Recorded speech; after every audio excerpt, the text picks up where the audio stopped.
Albert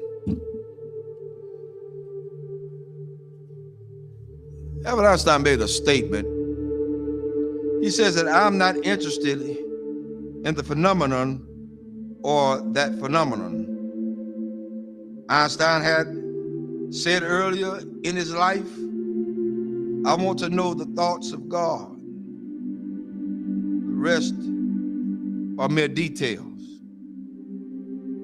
But as he lay there dying in the Princeton hospital, he must have understood that these were secrets that God was clearly keen to hang on to. You know what the secret is? Love. Love. Love.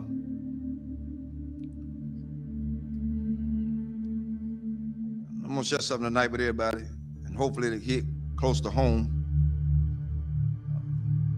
To understand the mind of God is to understand the power of love. God is love. 1 John 4:8 says that God is love. Without love, there would be no forgiveness. Without love, there would be no structure. Without love, there would be no mercy. Without love, there would be no kindness. Without love, everything else would go completely out the window. I learned this week.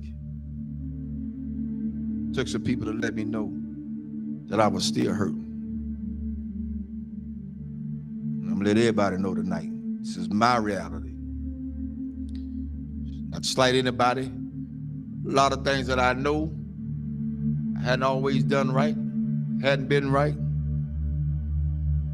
But I had an incident this week to wake me up real good. At certain points, we can give our children what we didn't have so much until we forget about teaching them structure.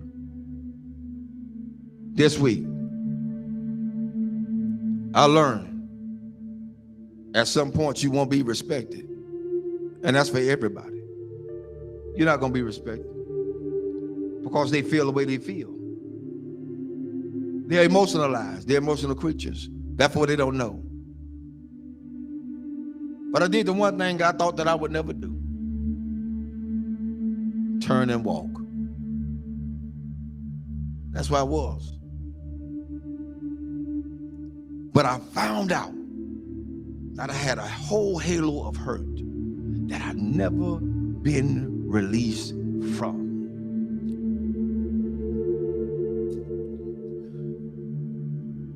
My respect factor has never really been known because I never got it. Never got it. People say they respect you. Say they love you. Where is it? One of the things we got to realize is what we train our children to do, they're going to do it to the fullest extent. If you let them be into your business as adults,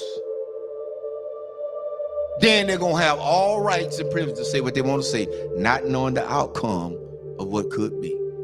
But I learned something. Even though I went through all that hurt and I'm still hurt, that's all right. I don't mind it. I'm going to go through this thing. I'm going to go through it. Because at this point, I don't owe nobody nothing. I owe God himself. For me, I did what I needed to do and walked away. I did what I had to do and walk away. And it ain't easy. It ain't easy trying to do right and you still get damaged. It ain't easy. God help me tonight. It is not easy. It is not easy to be in a place and feel like you're trapped. Because even when you do good, evil is always present. So you have to face the fact. That's why I said a lot of times, I've told people, and I still tell people today, don't hold me up as no God. Because I'm going to fall. And I'm going to make you fall. Don't hold me as no God. I'm gonna make some decisions that folk just is not gonna like. I'm gonna turn over some chairs and some tables that people are not gonna even be able to imagine that whoa, the Reverend did that. Oh, yes, because I'm human. I'm human. I'm human. One thing I learned from all this is that you don't have to stay where you're not welcome. Thirdly, I ain't studying nothing nobody say. I came in this world alone. I'm gonna die alone. So you got to stand for yourself. I'm teaching my children that now, and I'm teaching them that from a distance right now. Because what could have happened didn't. And I love all of them. I love everybody. I love everybody. But there comes a point in your life you got to let go. You got to let go. How long do you have to put up with a lot of stuff?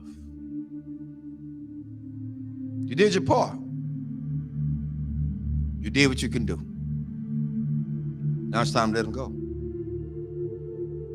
A lot of parents out there suffering now, and I'm telling all parents out there now, you done did all you could with your child. They're in their adulthood. They think they know it all. They done seen the world. They got more sense than you. Let them go.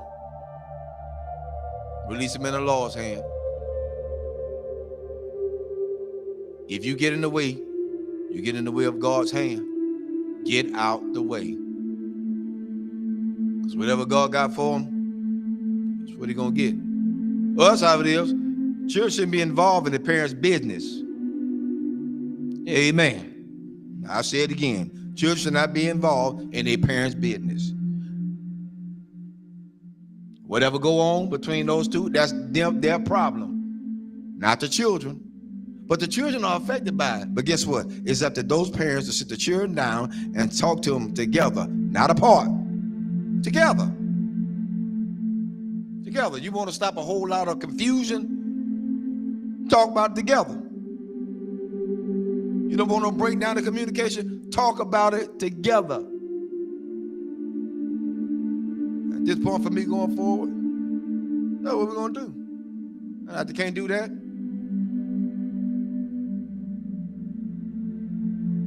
I ain't playing with them.